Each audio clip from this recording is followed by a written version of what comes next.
सहनाववतु सहनौ भुनक्तु सह वीर्यं कर्वावहै तेजस्विनावधीतमस्तु मा विद्विषावहै। ओम शांति शांति शांति।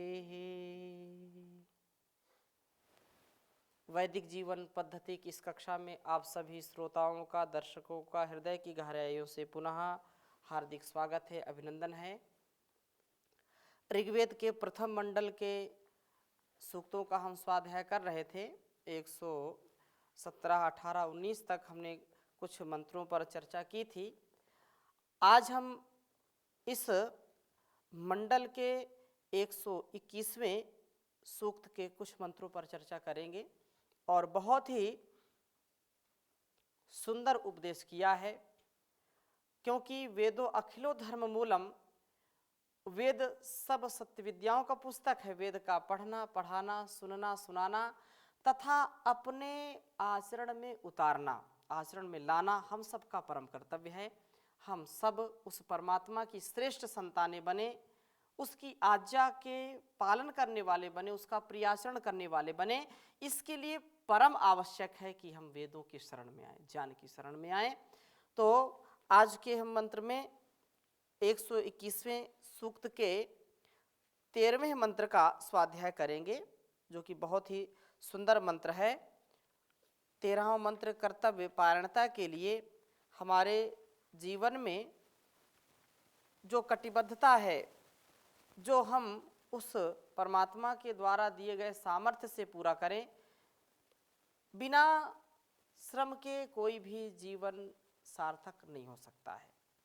श्रम करना पड़ता है, पुरुषार्थ करना पड़ता है, त्याग तपस्या करनी पड़ती है, तब जाकर के जीवन में हम कुछ पाते हैं, जिससे हम सुख, संतोष और आनंद का अनुभव कर पाते हैं।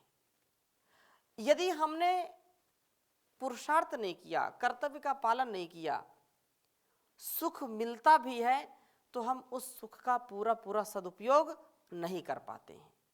लेकिन जब हम पूरा पुरुषार्थ करते हैं और उसमें थोड़ा सा भी सुख मिलता है तो वह हमारे लिए बड़ा हितकारी होता है, बहुत ही कल्याणकारी होता है। जैसे किसी को भोजन परोसा जाए और सुंदर सुंदर पकवान दिए जाएं, भूख नहीं है तो पकवानों को 56 प्रकार के भोग में भी उसको आनंद नहीं आएगा, कुछ ना कुछ उसको कमी लगेगी। लेकिन यदि भूख उसको लगी है, पुरुषार्थ उसने किया है, तो उसको सूखी रोटी में भी रस आता है, आनंद आता है, मिठास लगती है।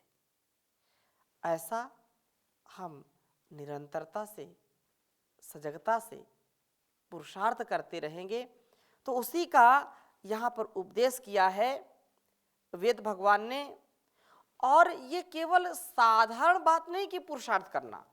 जो व्यक्ति कर्तव्य में लगा रहता है, कर्तव्य में डट करके रहता है, वह व्यक्ति वासनाओं से बच जाता है, वह व्यक्ति गलत कार्यों से बच जाता है। सबसे बड़ी बात यह है। लेकिन जो खाली रहा, जिसने कोई कर्म नहीं किया, प्रमाद में जिया है, उसको निश्चित रूप से वासनाएं आकर के दबोच लेती हैं, उसको पीड़ित करती है। उसके अंदर काम, क्रोध, लोभ, मोह, ईर्ष्या, छल, कपट ये अपने आप प्रवेश कर जाते हैं, उसको थोक में ये चीजें मिल जाती हैं। लेकिन जो अपने कर्तव्य को सामने रखता है, अपने कर्तव्य की ओर जिसका ध्यान होता है, वो कभी भी विचलित नहीं होता है। कर्तव्य हम करते जाएं, अधिकार अपने आप मिलते जाते हैं।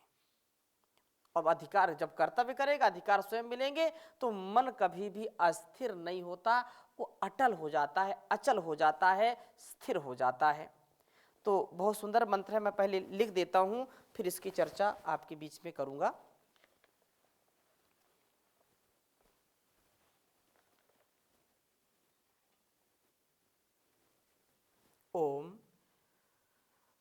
त्वम सूरो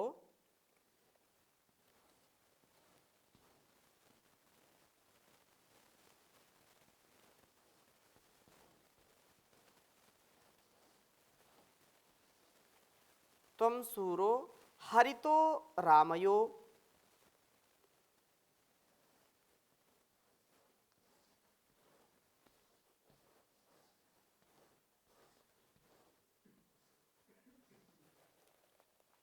त्वम सूरो हरितो रामयो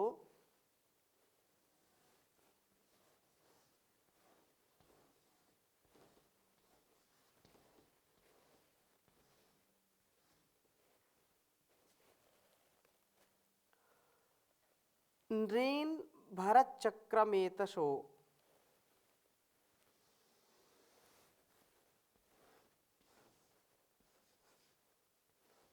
नृन भर भरतचक्र भरतचक्र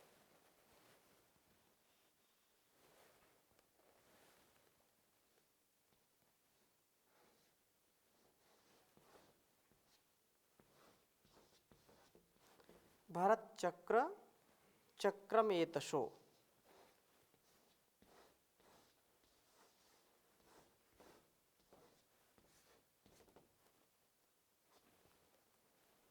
चक्रमेतशो नायमिंद्र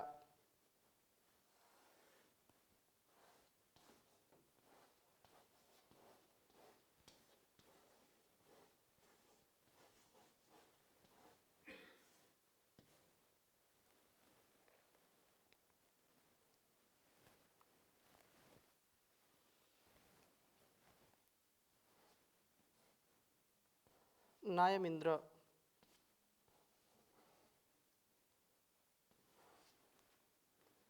प्रास्य पारम नवतिम प्रास्य पारम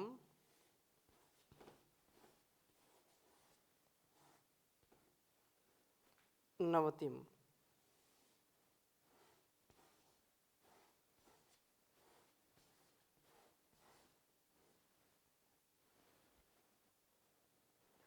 नाव्यानामपि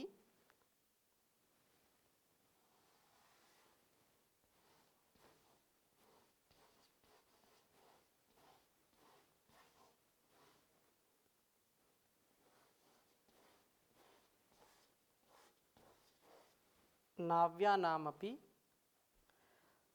कर्तम अवर्तयो यज्ञून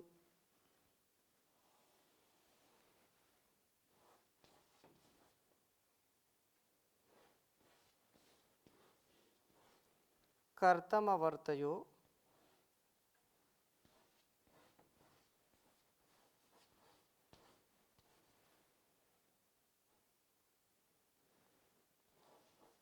यज्ञून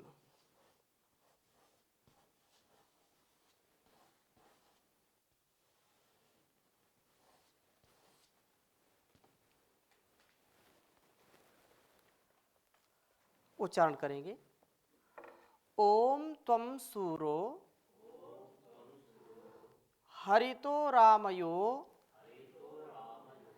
नृन भरतचक्रमेतशो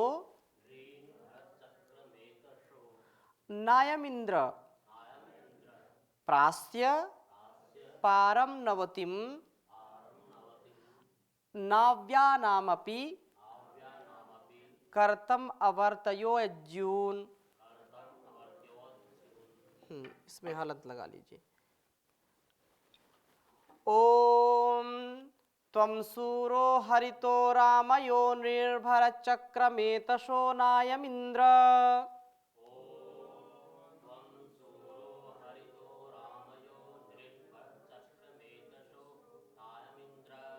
प्रास्ते पारं नवतिं नाव्यनामपि कर्तमव्यर्तयो यज्ञून।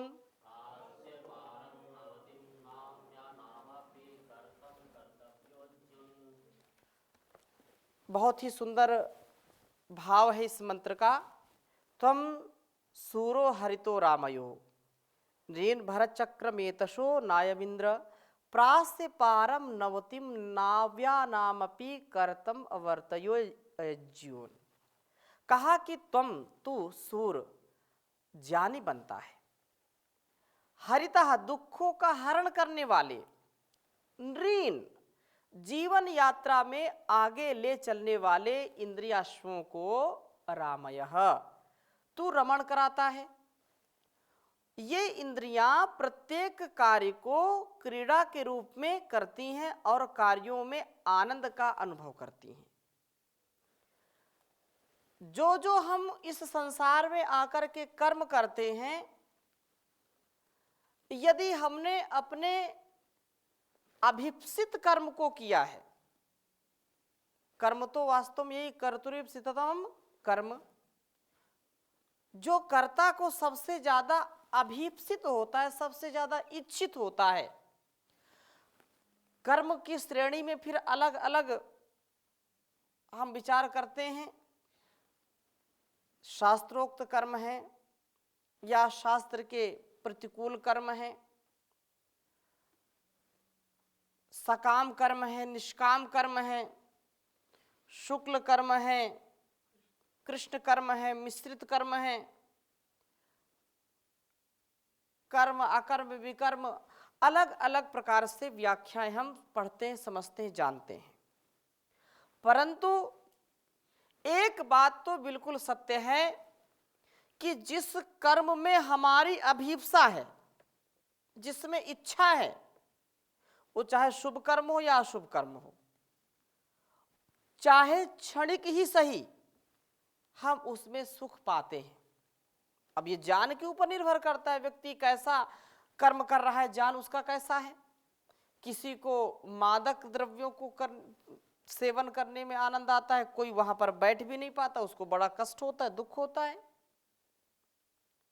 परंतु यहां आध्यात्मिक कर्म की हम चर्चा करें, जो निष्काम कर्म है, जो शुभ कर्म है, जो कल्याणकारी कर्म है, जो कर्तव्य कर्म है कि उनको हम बिना किए अपने जीवन को दिव्य बना ही नहीं सकते, तो चाहे छोटा कर्म हो या बड़ा कर्म हो, हम करेंगे तो उससे हमको आनंद की अनुभूति अवश्य ही होगी। चाहे हम साफ सफाई का कर्म करें, स्वच्छता का कर्म करें, चाहे पाकशाला में भोजन बनाने का कर्म करें, चाहे पढ़ने का कर्म करें, चाहे पढ़ाने का कर्म करें,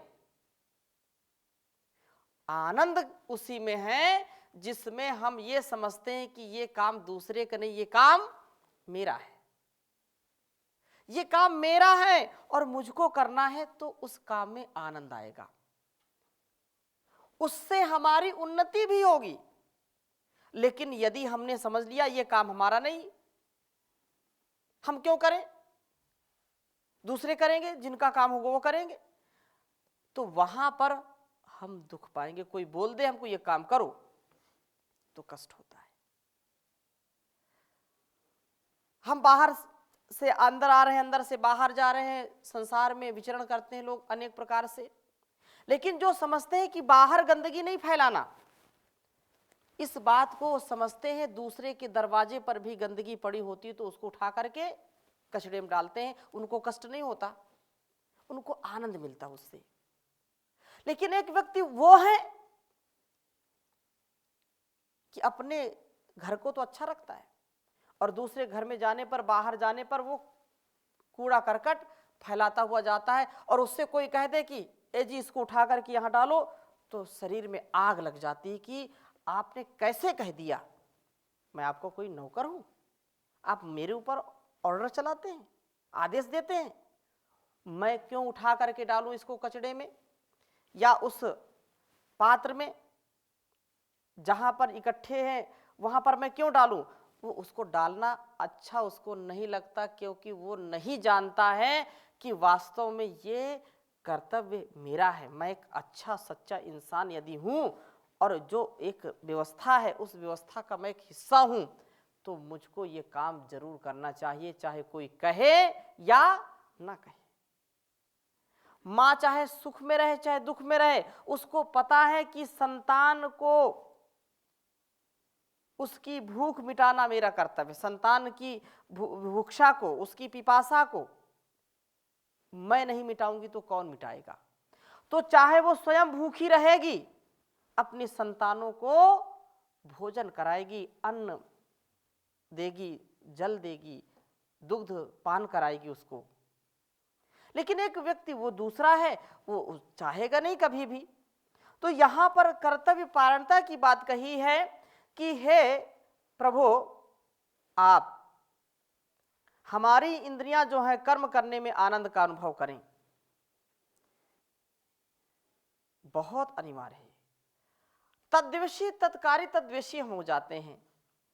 इंद्रियां जब तक हमारी कर्मों में आनंद अनुभव नहीं करेंगी, एक होता है सुख, एक होता है मजा, और एक होता है आनंद, इसमें अंतर है। जहां सुख है वहां पर दुख भी मिलेगा ही मिलेगा, और जिसने मजा लिया उसको सजा भोगना ही पड़ेगा। कभी सुख है तो कभी दुख है, कभी मजा है तो कभी सजा है। लेकिन आनंद का कोई उल्टा नहीं। आनंद से परमानंद की यात्रा हम कर सकते हैं, उससे नीचे नहीं आ सकते हैं। इसलिए कहते हैं कि जो आनंद में रहता है, मस्ती में रहता है, जो मस्ती में मस्त रहता है, उसकी हस्ती रहती है, बाकी तो सब जबरदस्ती रहती है। तो जबरदस्ती नहीं जीना, आनंद में जीना, और छोटे छोटे कर्मों में खूब आनंद के साथ उनको करना, ये मेरा कर्तव्य है, मैं करूंगा। मैं एक नागरिक हूं, मैं एक राष्ट्र की अभिव्यक्ति हूं, मैं एक व्यक्ति नहीं हूं।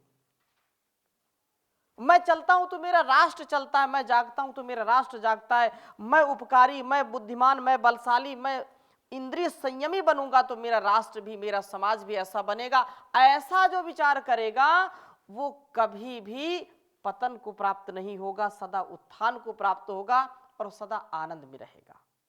तो वेद मंत्र बहुत ही सुंदर शिक्षा दे रहा है। यदि ऐसा हम समझ लें, माता पिता और उनकी संतानें भी समझें कि माता पिता की सेवा करना हमारा कर्तव्य है। उन्होंने हमको पाल पोस करके बड़ा किया, उन्होंने हमारे जीवन को दिया है, एक जीवन उनके लिए हम दे रहे हैं। एक ये बात है। दूसरी बात, यदि हम संसार की सेवा के लिए उत्पन्न हो रहे हैं, बढ़ रहे हैं, आगे आगे चल रहे हैं कि हमको अपने राष्ट्र का, अपने समाज का उत्थान करना है और इसमें अपनी बड़ी भूमिका निभानी है, तो ये मातृभूमि के लिए अपने जीवन को समर्पण कर देना, अनकंडीशनल सरेंडर। जननी जन्म भूमिश्चा स्वर्गादपि गरीयसी।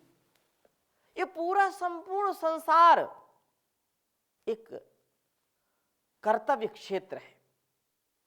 यहां अनेक प्रकार के कर्तव्यों से हम घिरे हुए हैं। एक संतान के रूप में, एक गुरु के रूप में, शिक्षक के रूप में, शिष्य के रूप में, मित्र के रूप में, पति के रूप में, पत्नी के रूप में, भाई के रूप में, बहन के रूप में, राजा के रूप में, रंक के रूप में, राजा के रूप में, प्रजा के रूप में, किसान के रूप में, जवान के रूप में, अलग अलग हजारों कर्तव्य से हम अपने आप को सजाए हुए हैं। और जो एक एक कर्तव्य में अपने जीवन को हम मन से भी, वाणी से और शरीर से भी जिस कर्तव्य को करें उसमें सदा आगे बढ़ते जाएं, जिससे सदा उन्नति ही उन्नति होगी, अवनति कभी नहीं होगी। यदि एक पिता का उत्तरदायित्व मिला हुआ है और पिता के कर्तव्य को भूल करके हम ये समझ लें कि ये तो बहुत बड़ा उलझन का काम है, तो संतानें कभी अच्छी नहीं हो सकती। एक सन्यासी का कर्तव्य क्या है? वेद अनुकूल आचरण करते हुए संसार का भला करना। और स्वयं भला कौन कर सकता है? जो स्वयं आनंद में रहे, स्वयं सुख में रहे, स्वयं कर्तव्य का पालन करे, वही दूसरों को कर्तव्य सिखा सकता है। पर उपदेश कुशल बहुतेरे। तो बहुत सुंदर बात कही कि तू इंद्रियों का रमण कहां करा? जहां तेरा कर्म क्षेत्र है, जहां पर कर्तव्य क्षेत्र है। और उस कर्म को करते करते, चाहे झाड़ू लगाना हो या सिंहासन पर बैठ करके आदेश देना हो, तो उन दोनों में एक रूपता होनी चाहिए, आनंद का अनुभव करना चाहिए। ये इंद्रियां प्रत्येक कर्म को खेल खेल में, क्योंकि सारा संसार क्रीड़ा क्षेत्र है, नाट्यशाला है सारा संसार। ऐसा जो अनुभव करता है कि हे इंद्र जितेंद्रिय पुरुष अयम यह तु एतशः नः, सूर्याश्व की भांति चक्रम भरत चक्र का भ्रमण करता है, सूर्य अश्व जैसे निरंतर अपनी यात्रा का आक्रमण कर रहा है, उसी प्रकार से तू अपने दैनिक कार्यक्रम को करने वाला बनता है। इस निरंतर कार्य में लगे रहने के कारण तू अयज्जून यज्ञ ना करने की भावनाओं को नाव्या नाम नौका से तरने योग्य अर्थात अत्यंत गहरी विषय जलपूर्ण नदियों के नवतिम नव्वे के पारम प्रास से पार फेंक। ये जो अयज्जून, जो अयजी भावना है, जो अकल्याणकारी भावना है, इनको तुम सदा के लिए दूर फेंक दो और कर्तव्य में डट जाओ। उदाहरण दिया है जैसे सूर्याश्व, सूर्य जैसे रोज उदित होता है, प्रकाशित करता सारे संसार को, यूं तो वो कभी अस्त या कभी उदय नहीं होता, उसकी एक ही स्थिति है, वो पृथ्वी का एक व्यवस्था है, उसका चक्र है, उस कारण से हमको लगता है। तो जैसे कहा वेद मंत्र में भी कहा है, स्वस्ति पंथा मनुचरेम सूर्या चंद्रमसाविव पुररदता घनता जानता संगमे मही। जैसे ये सूर्य और चंद्र अपने कर्तव्य में रोज रोज हमको नई नई किरणों से, नए नए प्रकाशों से प्रकाशित करता है। कभी ये नहीं लगता हमको रोज सूर्य उदय होता है, रोज हम देखते हैं सूर्य को, लेकिन कभी मन में ऐसा लगता है कि ये पुराना सूर्य है। रोज नई सुबह लगती है, नया प्रभात लगता है। कभी ऐसा नहीं होता कि यार अरुचि है, ये तो वही कल वही देखा तो वही है ना। जो ध्यान से देखने वाला व्यक्ति है, जब जब सूर्य उदय होता है, हमारे स्वामी जी और भी हजारों लोग सुबह सूर्य स्नान करते हैं, धूप का स्नान करते हैं, दर्शन करते हैं, प्रणाम करते हैं। ये एक परंपरा है। क्यों? क्योंकि वो आरोग्य का देवता है। और इस प्रकार से हम भी जैसे सूर्य और चंद्र निरंतर अपने कर्तव्य को नहीं भूलते हैं, हम भी एक क्षण के लिए भी अपने कर्तव्य को ना भूलें, कभी उससे एक कदम भी पीछे ना आए, अयज्जी भावनाओं को छोड़ दें, उनसे पार हम हो जाएं। इस अयज्जी भावनाओं को दूर करके कर्तम अपि आवर्तयः, तू कर्तव्य पालन करने वाला हो। अयज्जी भावनाएं ही हमें कर्तव्य से विमुख करती हैं, अयज्जी भावना ही हमारे जीवन को दूषित करती हैं। इसलिए अयज्जी भावना से हम सदा, अकल्याणकारी भावनाओं से सदा दूर रहें और अपने कर्तव्य से कभी विमुख ना हो। इनको दूर करके हम अपने कर्तव्यों को करने वाले बनते हैं। जो अकल्याणकारी अयज्जी पाप की वृत्तियां हैं, अधर्म की वृत्तियां हैं, इनसे हम सदा दूर हो जाएं। हमारी इंद्रियां कर्म के करने में पूर्ण आनंद को अनुभव करें।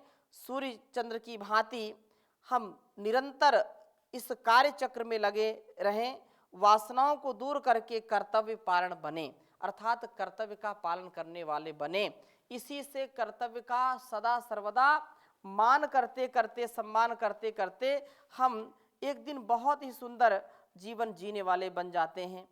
और कर्तव्य का जो पथ है, अग्ने नय सुपथाराय, अग्नि के जो द्वारा निर्देशित है, अर्थात जो परमपिता परमेश्वर के द्वारा जो अंतः प्रेरणा आती है, उस प्रेरणा से हम सदा आगे बढ़ते जाएं और प्रार्थना करें, वह शक्ति हमें दो दया निधे, कर्तव्य मार्ग पर डट जामे, पर सेवा पर उपकार में हम निज जीवन सफल बना जावे। वह शक्ति हमें दो दया निधे, हम दीन दुखी निबलों विकलों के सेवक बन संताप हरें, जो हैं अटके भूले भटके उनको तारे खुद तर जावे। वह शक्ति हमें दो दयानिधे, कर्तव्य मार्ग पर डट जावें। छल दंभ द्वेष पाखंड झूठ, अन्याय से निश दिन दूर रहे। जीवन हो शुद्ध सरल अपना, सुचि प्रेम सुधारस बरसावे। वह शक्ति हमें दो दयानिधे, कर्तव्य मार्ग पर डट जावें। निज आन मान मर्यादा का, प्रभु ध्यान रहे स्वाभिमान रहे। निज आन मान मर्यादा का, प्रभु ध्यान रहे स्वाभिमान रहे। जिस राष्ट्र में हमने जन्म लिया, बलिदान उसी पर हो जावे। वह शक्ति हमें दो दयानिधे, कर्तव्य मार्ग पर डट जावे। पर सेवा पर उपकार में हम निज जीवन सफल बना जावे। निज जीवन सफल बना जावे। तो इस वेद मंत्र का यह आशय है कि हम अपने निज कर्तव्य को सदा सर्वदा सर्वत्र करते रहें, और छोटा कार्य हो या बड़ा कार्य हो, कोई भी कार्य हो उसको आनंद के साथ करें, जिससे परमानंद की प्राप्ति होगी। मुसीबत में, मजबूरी में, किसी अभाव में, किसी के प्रभाव में, किसी के दबाव में नहीं, अपने स्वभाव में हम सेवा को उतारें, इससे हर पल आनंदित रहेंगे। इस वेद मंत्र को हम आत्मसात करें और जीवन को धन्य करें, इस जगत को भी धन्य करें। इन्हीं शुभकामनाओं के साथ, शुभ भावनाओं के साथ आज की कक्षा को यहीं पर विराम देते हैं। शेष चर्चा अगली कक्षा में करेंगे नए मंत्र के साथ। ओम शांति शांति शांति।